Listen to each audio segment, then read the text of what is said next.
Saidmurod Davlatov. Boy va kambag'al odamlarning fikrlash strategiyasi. 5-farq. Fazilati ko'p inson katta pul topishni bilib, topganini aql bilan sarflashni ham o'rgansa, fazilatini yana 2 taga ko'paytirgan bo'ladi.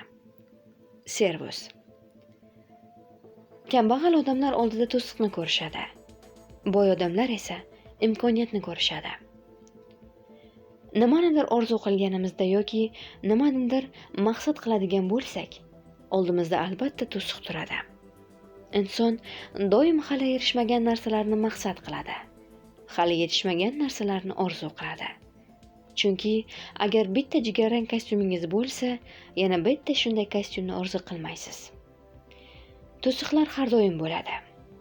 Nimaga deb so'rashingiz mumkin. Sababi to'siqlar oldingizga qo'ygan orzu, maqsadga erishish haqqi bo'ladi. Haqqini to'lamasdan esa istakka erishib bo'lmaydi. Hayotda hamma narsa adolat bilan bo'lmaydi. Odam biror narsaga loyiq bo'lmasa, o'sha narsaga erishmaydi. Agar odamlar bizni hurmat qilishsa, demak hurmat qilishlariga loyiq ekanmiz. Agar kamsitilishdan, sinovdan o'tsak, demak buning ham biror bir sababi bor. Boylikni ham qat'iyat bilan borganimiz, sabr qilganimiz uchun olamiz. Chetdan qaraganda kimdir qo'lidagi boylikka loyiq emasdek ko'rinishi mumkin, lekin aynan shundayligini aniq bilmaymiz. Kim nimaga loyiqligini faqat Xudo biladi. Agar uning ko'p qimmat buyumlari, qimmat narsalari bo'lsa, demak Xudoning nazarida shunga loyiq ekan. Bu narsa bizga yoqish-yoqmasligiga qaramaydi. Biz qanday yashashga loyiq bo'lsak, o'shanday yashaymiz. Botir ko'pdan ko'p sinovlardan, qiyinchiliklardan o'tadigan, oxirida esa ajdarni o'ldirib sevganiga uylanadigan ertaklar esingizda bo'lsa kerak. Nimagadir erishish uchun nimadandir voz kechish kerak. Hech narsa o'z-o'zidan bo'lmaydi. Ertaklarda ko'p asrlik hikmat bor va shu hikmat o'qigan, eshitgan odamga boshqa ma'no bilan yetkaziladi. Ertakdagi ajdar bizdagi qo'rquv bo'ladi. Aynan qo'rquv yo'limizga to'siq bo'lib turadi. Hayotda nimagadir erishish uchun ajdarni yengish, ya'ni qo'rquvni yengish kerak. Yana qaytaramiz. Kambag'al odamlar oldida faqat to'siq turganini ko'rishadi. Lekin to'siq doim bo'ladi. To'siqsiz hayot yo'q. Nimanidir orzu qilganida kambag'al odam unga olib boradigan imkoniyatni o'ylamaydi. U faqat to'siqni o'ylaydi. Nimaga o'zimning firmamni ochmayman? Chunki unday bo'lishi mumkin. Nimaga orzuyimga borishni istamayman? Nimaga deganda bunday bo'lishi mumkin deb o'ylaydi. Ya'ni u faqat to'siq borligini ko'radi. Oxir-oqibatda esa fikri qanday bo'lsa, umri ham shunday o'tadi.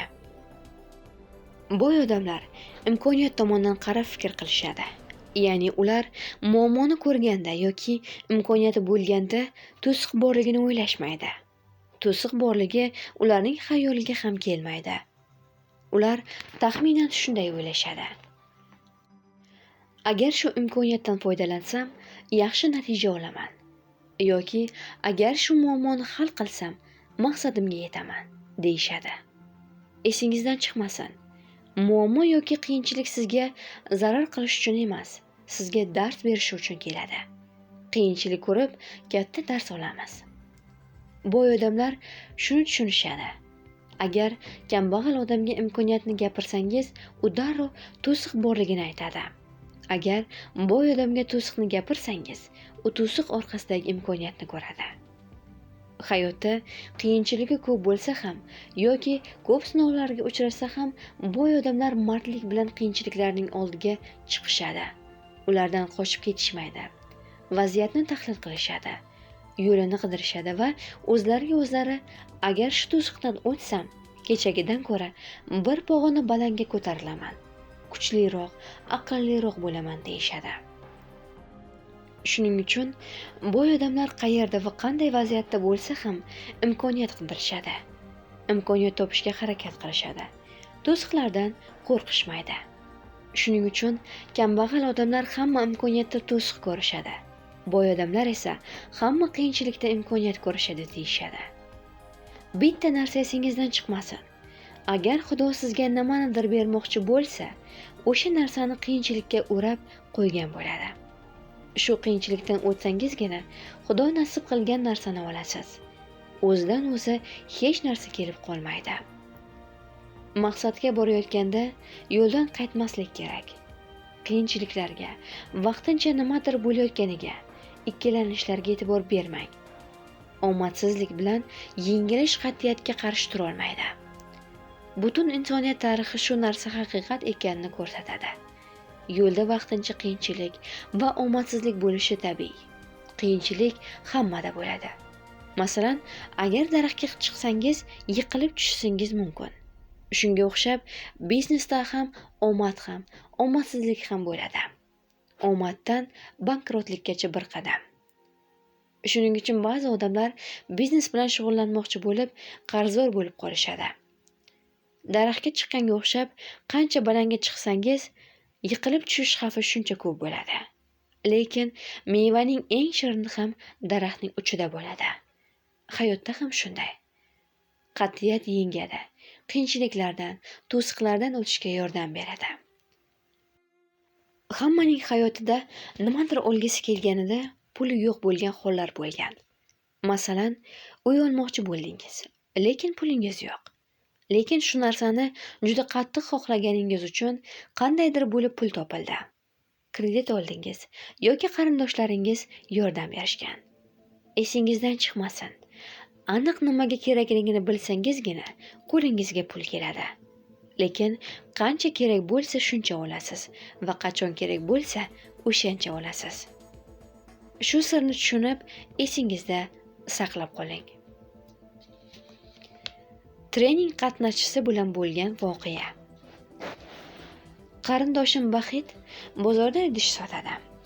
Anchadan beri idish sotadigan do'kon ochishni orzu qiladi. Tanishlari, do'stlari bilan gaplashganda do'kon ochishni istashini aytardi. Bir yilcha oldin do'konni qachon ochasan deb so'ragandim. U hozir puli kamligini, bino kerakligi, savdo uncha yaxshi emasligini aytdi. Bir yildan keyin ham shu gapni qaytarib, xalaqit beradigan narsalar ko'p dedi. Baxit faqat nima to'sqinlik qilishini o'ylashini, xayoli faqat xalaqit beradigan narsalarda bo'lib qolganini endi tushundim. Imkoniyati bor, lekin imkoniyatini ko'rmaydi. Boshqa bir tanishim Ruslan 2 yilcha oldin ikkita zalli, pastda musiqa chalinib turadigan, ovqatlari yaxshi, narxi arzon, shinam kafe ochmoqchi ekanini aytgandi. Oldin shunga o'xshagan joyga menejerlik qilgani uchun kafening ishini tushunardi. Ruslandan pulni qayerdan topasan? Yaxshi joyda to'g'ri keladigan imorat, ishni biladigan odamlar kerak deb so'raganimda, xohish bo'lsa, hammasi topiladi dedi. O'shanda gapiga ishonmagandim. 7-8 oycha o'tgandan keyin meni kafesining ochilishiga chaqirdi. Keyinroq qanday qilib kafe ochilganini so'raganimda, Ruslan kredit olish uchun bitta bankdan boshqasiga borib yurganida bitta katta biznesmen bo'lib ketgan sinfdoshini ko'rib qolganini aytdi. Ruslanning rejasini eshitib sherik bo'lishni taklif qilibdi. Sinfdoshining bo'sh puli bor ekan. Kafega qo'shibdi. Bitta sharti biznes reja so'rabdi. Ruslan tez biznes reja tuzib beribdi. To'g'ri keladigan bino topish qolibdi. Lekin bino masalasi ham tez hal bo'libdi. Ruslanning Rossiyaga ketgan uzoq bir qarindoshi tasodifan u nima qilmoqchi bo'layotganini eshitib qolib, to'g'ri Moskvadan telefon qilibdi. Qachonlardir sotib olgan, hozir tashlab qo'yilgan binoni taklif qilibdi. Binoni ta'mirlash kerak, lekin joy yaxshi ekan. Qarindoshi pulini bo'lib to'lasang ham bo'ladi, deb uni sotishga ham rozi bo'libdi. Xullas, hamma muammo hal bo'libdi. Hozir Ruslanning kafesi obro'li joyga aylangan. Mijozlari ko'p. Ruslanning o'zi biznesini kengaytirishni o'ylab turibdi. Yana bitta kafe ochmoqchi ekan. Trening qatnashchisi Orzugul Parxanovaning hayoti haqidagi voqea. 1989-yil tibbiyot institutini tugatganimizdan keyin erim bilan o'sh shahrida shifokor bo'lib ishladik. U vaqtda kvartiralar sotilmasdi. Odamlar uy olish uchun 10-15 yillab navbatda turishardi. Kvartirani kreditga ham olsa bo'lardi, lekin baribir 5-7 yil navbatda turish kerak edi. Biz erim bitta bolam bilan ijarada turardik. Men bola qarardim, erim ishlardi. Erim 120 rubl oylik olardi. Shundan 50 rublini ijaraga to'lardik. 50 rublini kredit to'lashga ishlatardik. Qolgan 20 rublga bir oy yashardik. Ota-onam osh-ovqat berib qarashib turishardi.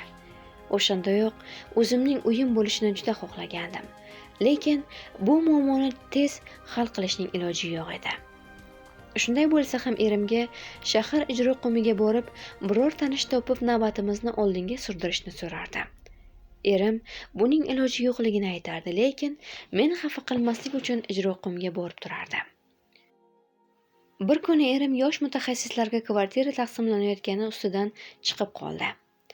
Navbatga yozib qo'yibdi. Bir oydan keyin bizni 2 xonali kvartira olishga chaqirishdi. Erim kelib 2 xonali kvartira berishgani aytganda xursandligimdan yig'lab yubordim. Lekin men 3 xonali kvartirani xohlagandim.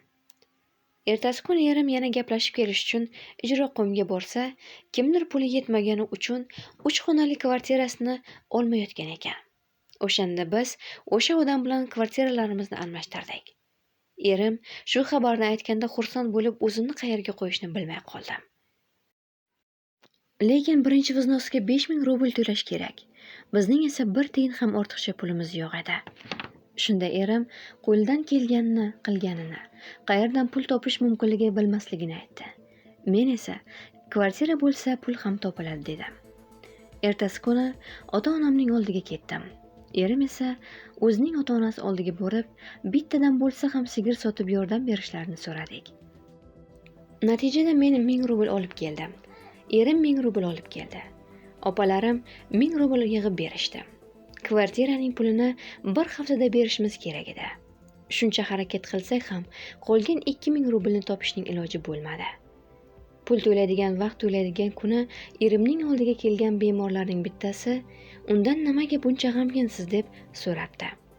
Erim bugun kvartiraning puli to'lanadigan oxirgi kun. 3000 rublimiz bor, ya'ni 2000 rubl yetmayotganini, kimdan so'rashni bilmasligini aytibdi. Shunda bemor mening pulim bor, beraman, topganda qaytarasizlar debdi. O'shanda bir haftada 5000 rubl yig'ib oldik. 1 yildan keyin esa so'm muomalaga kiritilib, kvartiraning qolgan puli 250 so'm bo'ldi. Qolgan pulni oson to'ladik. Kvartira o'zimizniki bo'lib qoldi. Shunday qilib, 1 tiyin ham pulimiz yo'qligida kvartirali bo'lib oldik. Xulosa.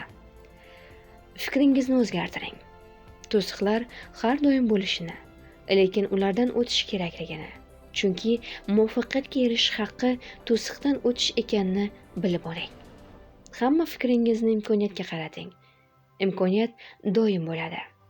Biz faqat uni ko'rmayotgan bo'lamiz. Imkoniyatni o'ylasangiz, albatta imkoniyat topasiz.